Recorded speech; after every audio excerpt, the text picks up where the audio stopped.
Hi, today I want to show you how add event to your calendar on your Motorola Edge 50 Neo. Let's open settings application.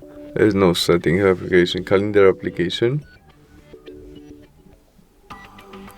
In it, we must tap on day when we want to add our event. To be easily, we can change view for a month and tap on day when we want to add our event, maybe 26.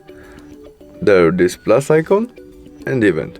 First step, you can add title of your event, what you need. There we can add this event to our group on Gmail, members, calendar. In this part you can custom select when event start, in which time, or we can set by switch on, it will be all day event.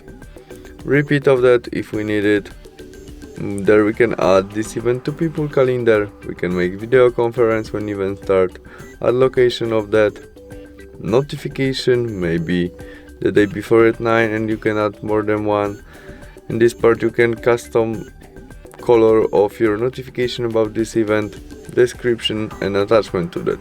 After you set all you need, you mustn't add everything, press save and you have it in your calendar. That's all. Thanks for watching. See you soon. Bye.